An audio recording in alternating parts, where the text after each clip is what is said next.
आयोजक श्री दिगंबर जैन समाज C2A जनकपुरी नई दिल्ली। संरक्षक डॉक्टर S.K. जैन, सेठ धर्मचंद जैन, प्रधान राजेश जैन, उप प्रधान भीम सिंह जैन, सचिव राजेंद्र जैन, सह सचिव मनीष जैन, कोषाध्यक्ष अतुल जैन, भंडारी संदीप जैन, संयोजक सचिन जैन, पुनीत जैन, सुनील जैन, सदस्यगण पंकज जैन, सुभाष जैन, कुणाल जैन, अजय जैन, मितेश जैन, नवीन जैन। महिला मंडल प्रधान कविता जैन, कोषाध्यक्ष स्वाति जैन।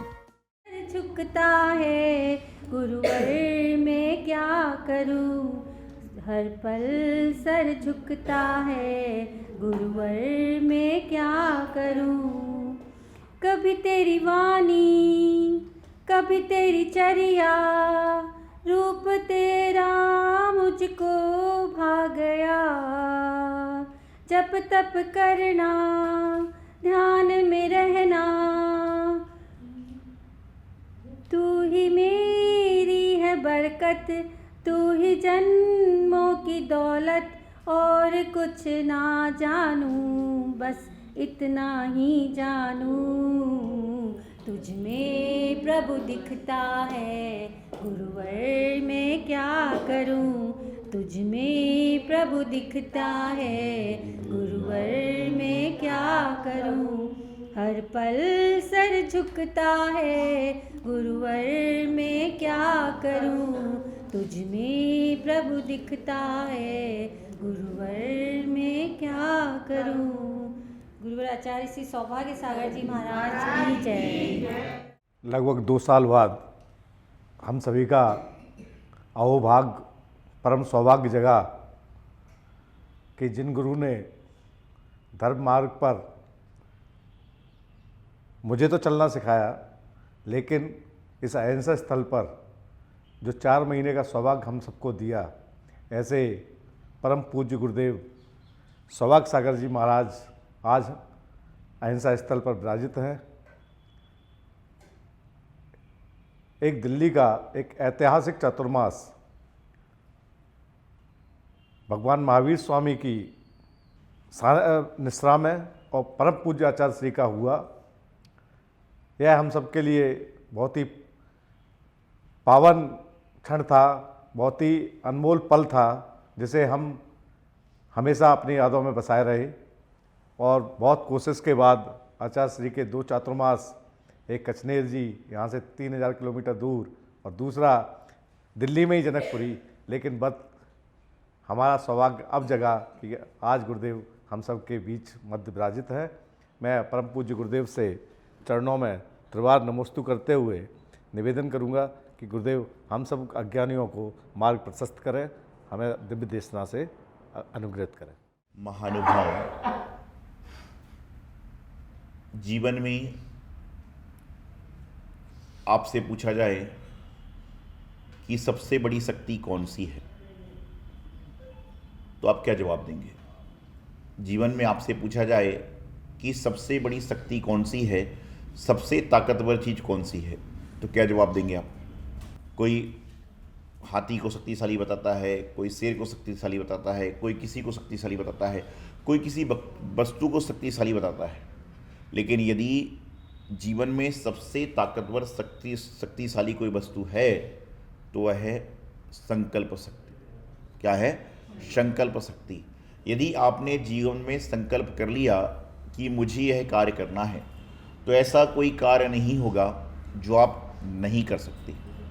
जीवन में सारी की सारी शक्तियाँ छोटी हैं, लेकिन सबसे बड़ी शक्ति कोई यदि है तो कौन सी है? संकल्प शक्ति। आपने घर से मन बनाया कि मुझे कल महाराज जी के दर्शन करने जाना है, आहार देने जाना है, पूजन करने जाना है, श्री जी का अभिषेक करने जाना है, वहाँ पर विधान में सम्मिलित होना है। आपने संकल्प कर लिया तो क्या हो गया? आप संकल्प करके पहुँच गए। और संकल्प नहीं करते तो ठंड भी लगती, परेशानी भी आती, प्रॉब्लम भी आती, सब कुछ आती। क्योंकि ये दुनिया में कहते हैं कि जिस व्यक्ति की संकल्प शक्ति मजबूत है उसके जीवन में कोई विकल्प नहीं है। और विकल्प कब तक है? जब तक आपका संकल्प नहीं है। आप जैसे बच्चे को स्कूल भेजना है तो कितनी भी ठंड पड़े आप 6:30 बजे उठ को स्कूल छोड़ने के लिए तैयार हो जाते हो, क्योंकि संकल्प है, जाना है, कोई ऑप्शन नहीं है। और जहाँ पर क्या होता है कि जहाँ पर ऑप्शन यदि होता है, नहीं होता है, सारी की सारी क्रियाएं वहाँ पर होती हैं, तो क्या होता है? कि दिक्कतें प्रारंभ हो जाया करती हैं। तो हमारे जीवन में संकल्प शक्ति का बड़ा महत्व है, और जो संकल्प शक्ति है वह इतनी बड़ी है कि हम जीवन में यदि उसको धारण कर लें तो कोई संकल्प विकल्प, कहना ना, संकल्प विकल्प जीवन में रहेंगे नहीं। और कहते हैं कि संकल्प विकल्प जीवन में कब तक हैं?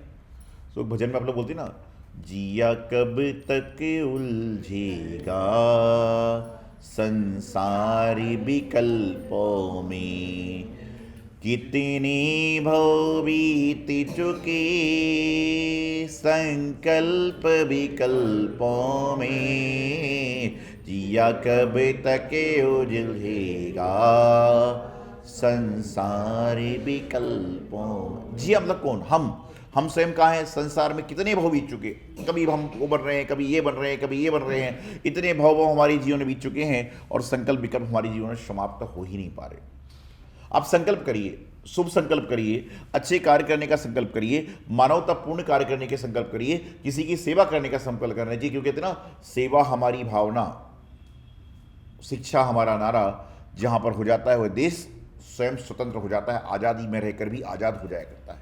आप संकल्प अच्छी वस्तु करें, लेकिन आज संकल्प क्या है आदमी का कि हर महीने की 1 तारीख को मुझे मूवी देखने जाना, हर महीने की उस तारीख को मुझे भोजन करने बाहर जाना है। ये मान लो कि बोले महीने में 1 बार तो मैं भोजन करने बाहर जाऊंगा ही जाऊंगा, महीने में 1 बार मैं थिएटर हॉल तो जाऊंगा ही जाऊंगा। ये संकल्प है, लेकिन क्या आपका संकल्प है कि महीने में 1 बार में कोई सिद्ध क्षेत्र के दर्शन करने जाऊंगा, महीने में 1 बार में कोई अतिशय क्षेत्र के दर्शन करने जाऊंगा, महीने में 1 बार जाकर मैं गुरु को आहार देने का प्रयास करूंगा, पूजन करने का प्रयास करूंगा, महीने में 1 बार मैं शांति विधान करने का प्रयास करूंगा, भक्तम्बा जी का विधान करने का प्रयास करूंगा। यदि आपका ये संकल्प होगा तो समझ के चलना कि आपकी संकल्प शक्ति बहुत बड़ी है। लेकिन आज लोगों के अंदर सदाचार की भावना कम और दुराचार की भावना ज़्यादा फैली हुई है। यहाँ बैठे बैठे व्यक्ति, कौन सा व्यक्ति आपके बारे में अच्छा सोच रहा है, कौन सा व्यक्ति आपके बारे में बुरा सोच रहा है, आपको मालूम ही नहीं। आपके घर परिवार में रहते रहते आदमी क्या करता है, एक बात ध्यान रखना, आपका बेटा है और यदि वह अपने छोटे भाई की, बड़े भाई की बुराई किसी से कर रहा है तो वह अपने माँ बाप की बुराई कर रहा है, ना कि भाई की बुराई कर रहा है। और मैं हमेशा एक बात कहता हूं कि निंदा करने वाला तो पापी है, लेकिन निंदा सुनने वाला महापापी है। यदि मान लीजिए मैं किसी के बारे में बोल रहा हूं और आप सुन रहे हो तो मैं बोल रहा हूं, इसलिए ध्यान रखना, कोई संत भी, मैं स्वयं संत हूं, मैं कहता हूं कोई संत भी आपके सामने किसी संत के बारे में कहे तो कहना, भगवान महाराज माता जी मुझे हाथ जोड़ता हूं, मुझे छोड़ो, मुझे पाप से बचाओ, क्योंकि वो तो पापी बनी है, वो तो पाप कर ही रहे हैं। जो किसी की निंदा करता है वह पाप में तो डूब रहा है, लेकिन आप सुनते हो तो आपको महापापी बनने का दोष लग रहा है, क्योंकि आप मैं बोल रहा हूं क्योंकि आप सुन रहे हो, और आप ना सुनो तो मैं बोलूं किसको। इसलिए ध्यान रखिएगा, जीवन में आप ध्यान रखना, किसी भी जीव की निंदा करना पाप है, किसी भी श्रावक की निंदा करना पाप है। महाव्रती की व्रती की निंदा करना तो पता नहीं कौन से जन्म का पाप होगा जो कर रहे हैं। व्रती बनकर अभी पाप करोगे तो व्रती का लक्षण नहीं है। आप प्रतिमाधारी बन जाओ, अणुव्रती बन जाओ, क्षुल्लक बन जाओ, साधु बन जाओ, माताजी बन जाओ, मुनि बन जाओ, आचार्योपाध्याय बन जाओ, लेकिन यदि आप क्या करोगे, इधर उधर की बातें करो, क्योंकि मैं समझता हूं इंसान के पास समय क्या है। मुझसे कोई फालतू की बात करने वाला समय ही नहीं है।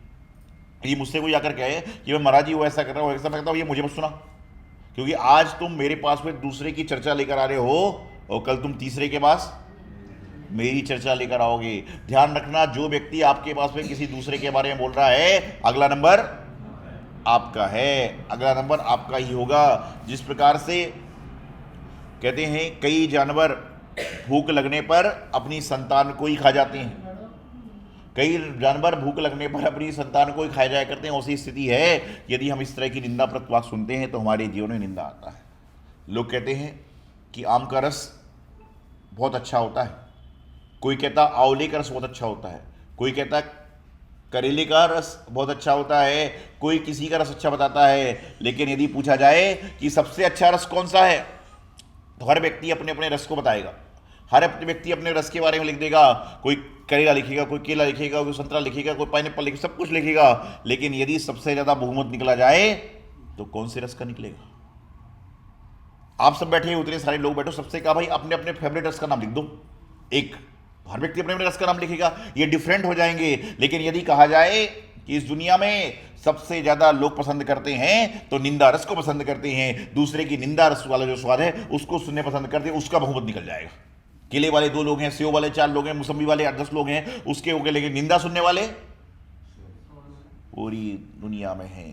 और हमारे गुरुदेव ने बहुत पहले मुक्तक लिखा था, पापी ही निंदा दूसरों की किया करते हैं, पापी ही निंदा दूसरों की किया करते हैं, स्वयं भले बनकर औरों को बदनाम किया करते हैं। पापी ही निंदा दूसरों की किया करते हैं, स्वयं भले बनकर औरों को बदनाम किया करते हैं। और आजकल के लोग समझते हैं उन्हीं को धर्मात्मा, आजकल के लोग समझते हैं उन्हीं को धर्मात्मा जो पर्दे की ओट में दूसरों की बुराई किया करते हैं, जो पर्दे की ओट में दूसरों की बुराई करते हैं। ये आचार्य ने बहुत साले 30 साल पहले मुक्तक लिखा था, ये मुझे याद ध्यान है कि जो पापी होगा वो निंदा करेगा और स्वयं भलकर मैं ऐसा ध्यान रखना, आपका काम ही आपको भला बुरा बनाता है। आपको दुनिया को किसी को बताने की जरूरत नहीं कि मैंने ये किया, आपका काम ही आपकी पहचान हो, बताने वालों से कुछ नहीं होता। आप बुला बुला करो मैंने ऐसा किया, मैंने वैसा किया, ऐसा कुछ नहीं होगा। आप क्या करिए, आप बताने के प्रयास मत करो, आप तो अपना कार्य करो, आपका कार्य होगा, लोग अपने आप कहेंगे। भगवान महावीर स्वामी को किसने देखा, लेकिन भगवान महावीर स्वामी ने जो कार्य किए हैं, आज पूरी दुनिया कहती है भगवान महावीर स्वामी ने सत्य का, अहिंसा का, अचोर का, ब्रह्मचर्य का, परिग्रह का जो है सबको प्रमाण दिया, जी और जीने का नारा दिया। आदिनाथ भगवान को किसने देखा, आचार्य आदि सागर जी महाराज, आचार्य शांति सागर जी महाराज, आचार्य महावीर कीर्ति महाराज, इवन तपस्वी सम्राट आचार्य समधि सागर जी महाराज को किसी ने नहीं देखा। लेकिन लोग उनके बारे में अच्छा ही क्यों बोलते हैं कि उन्होंने काम ऐसा किया, उन्होंने अपने मुंह से लिख के नहीं गए कि मैंने काम किया, मैंने तपस्या करी। इवन कई सारे लोगों ने आचार्य सिद्धांत सागर जी महाराज को भी नहीं देखा। हमारे मुंह से सुनते हैं गुरु के बारे में तो लोग उनकी तारीफ कर, क्यों, क्योंकि उनके द्वारा कार्य ऐसे किए गए हैं कि लोग उनके बारे में बोलते हैं। लेकिन कभी महाराज ने तो नहीं कहा कि मैं ऐसा करता हूं, मैं ऐसा करता हूं, मैं ऐसा बनाता हूं, मैं बोलता हूं, कुछ नहीं। क्योंकि कहते हैं ना, एक कहावत है कि जो अपने मुंह से अपनी तारीफ करता है, समझ के चलना कि उसका सारा यशोगान यहीं पर हो जाता है, बाद में कुछ नहीं मिलता। ये तो लोग क्या है, कई तो ऐसे आदमी इस तरह के हैं, कार्यक्रम चल रहा है, पर्ची भेज देते, बोले महाराज जी थोड़ी तारीफ मेरी भी कर देना। ऐसे लोग हैं संसार के अंदर कि कहीं कार्यक्रम चल रहा है तो बोले थोड़ी सी मेरी तारीफ भी कर देना। तो मैं उस व्यक्ति को देखता हूँ, मुस्कुराता हूँ, सोचता हूँ, मनी मन सोचता हूँ कि हे भगवान, इसको बल्कि आकर ये बोलना चाहिए कि महाराज जी मुझे अवसर दो, मैं भी कुछ आपके बारे में बोलूँ। लेकिन वो तो बात खत्म हो गई सारी, बोले मैं भी आपकी तारीफ, मेरी तारीफ भी आप कर देना। ऐसे लोग हैं। और तारीफ संत के मुंह से आपके द्वारा नहीं निकाली जाती है, आपके द्वारा जो सेवा भक्ति की जाती है उससे संत के मुंह से स्वयं आपको आशीर्वाद निकल जाता है। और जो अंतरंग से निकलता है वह आपके बहिरंग का भी रोग नष्ट कर देता है, अंतरंग का नष्ट कर देता है। लेकिन जो जबरदस्ती का होता है, आपको कोई जबरदस्ती भोजन कराए, कितना खाओगे? आपका भोजन करने का मन नहीं है, कोई जबरदस्ती बैठा जाओ, कितना करोगे?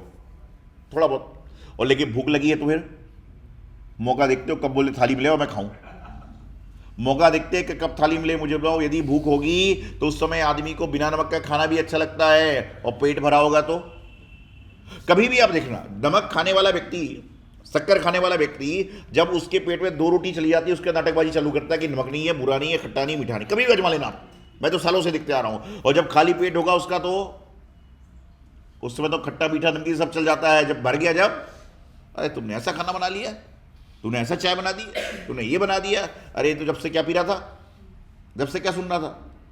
तो जो है जीवन में हमेशा अपने अपने जो कार्य हैं उनको, अपनी क्रियाओं को अच्छी तरह से अंजाम देने का प्रयास करें। और हमारे जीवन में अच्छे कार्य करोगे तो जीवन में अच्छाई जरूर उत्पन्न होगी। निंदा ना सुनना है ना करना है। कोई करता हो, चाहे मैं कहता हूं कि आपके सामने मैं स्वयं संत हूं, मैं कहूं कोई संत क्या महाराज माता जी मुझे क्षमा करो, मुझे पाप में नहीं पड़ना, आपका कर्म उनके साथ में है, क्योंकि आप सुनोगे नहीं तो सुनाएंगे नहीं। और मैं सोचता हूं कि क्या हो रहा है, आपके पास इतना समय है, अरे पहले ही आप याद ये संकल्प कर लो कि जितनी बुराई मैं किसी की सुनूंगा उससे ज्यादा मैं किसी के लिए अच्छा बोलूंगा। तो आप सुनिए, कोई बात नहीं, पहले संकल्प करो जितना आप खाते हो उतना दूसरे को खिलाते हो। आपके यहां पर कोई शादी में आता है, क्या लेके आता है? आपके घरों की शादी में कोई व्यक्ति आता है तो क्या लेके आता है? लिफाफा लेके आता है कि नहीं? आप उस लिफाफे को संभाल के रखते हो?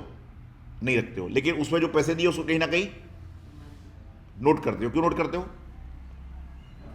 आपके यहां पर कोई आया, लिफाफे में पैसे दिए गए आपको, तो आप लिख के रखते क्यों, बताओ मुझे आप? अगली बार मुझे भी उसको इतना ही देना है, अगली बार मुझे भी उसको इतना ही देना है। तो बस यही तो हो गई, जितना तुम कर रहे हो तारीफ करो फिर निंदा करो तो बात समझ में आएगी। अरे इससे तो मतलब गए भी था मनुष्य हो गया कि वो लिफाफा लेके सवाल के लिफाफे का नोट करता है कि मुझे भी इतना ही देना है। और मैं तो अक्सर कहता हूँ, दिवाली के समय था, दिवाली में तो दिल्ली में मिठाई के डिब्बे चलते हैं, तो मैंने एक बार एक व्यक्ति से कहा कि भाई जो मिठाई के डिब्बे है ना, उस पर पीछे अपना कोई टिक मार्क लगा दो। बोले महाराज जी क्यों? मैंने कहा बाद में बताऊंगा, तुम तो लगा दो टिक मार्क। उसने टिक मार्क लगाया और आपको जानकर बड़ा आश्चर्य होगा कि 2 दिन बाद आया तो मैंने पूछा तुम्हारा टिक मार्क वाला डिब्बा जो है कितनी बार तुम्हारे पास में आया? बोले महाराज जी 5 बार तो मेरा डिब्बा मेरे पास ही आ गया। 5 बार तो मेरा डिब्बा मेरे पास में ही आ गया। उसका कारण कि आपने 100 डिब्बे सप्लाई करे, उसने आगे भेजे, उसने आगे भेजे और उसने इसी तरह से निंदा होती है, वह आगे आगे आगे जाके वापिस आपके पास में आएगी। कितनी भी करोगे आपके पास में आएगी। तो मैं बता रहा हूं डिब्बा होता कि नहीं, कभी आप नोट करना कभी भी। और कई बार तो ऐसा हो जाता है, कई बार ऐसा हो जाता है कि जैसे कोई महाराज का है, बोले महाराज जी आशीर्वाद दो, मैंने पेन उठा के दे दिया। अगले उसका बच्चा पैक करके महाराज का, बोले महाराज जी अपने शुभकामनाएं पेन लेके आ रहा हूँ।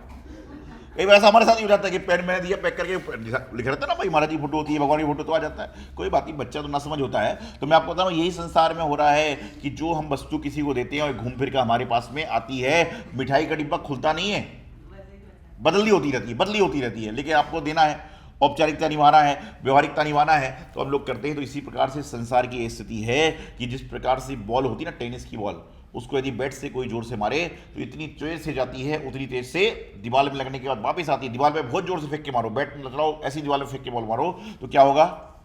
जितनी तेजी से जाएगी उतनी तेजी से वापस आएगी। तो उसी प्रकार से निंदा है, पाप है, गलत क्रियाएं हैं, दूसरों की बुराई हैं, इनको जितना तेजी से सुनते हो उतना तेजी से वो आपके पास में वापस आती है। आयोजक श्री दिगंबर जैन समाज C2A जनकपुरी नई दिल्ली। संरक्षक डॉक्टर SK जैन, सेठ धर्मचंद जैन, प्रधान राजेश जैन, उप प्रधान भीम सिंह जैन, सचिव राजेंद्र जैन, सह सचिव मनीष जैन, कोषाध्यक्ष अतुल जैन, भंडारी संदीप जैन, संयोजक सचिन जैन, पुनीत जैन, सुनील जैन, सदस्यगण पंकज जैन, सुभाष जैन, कुणाल जैन, अजय जैन, मितेश जैन, नवीन जैन।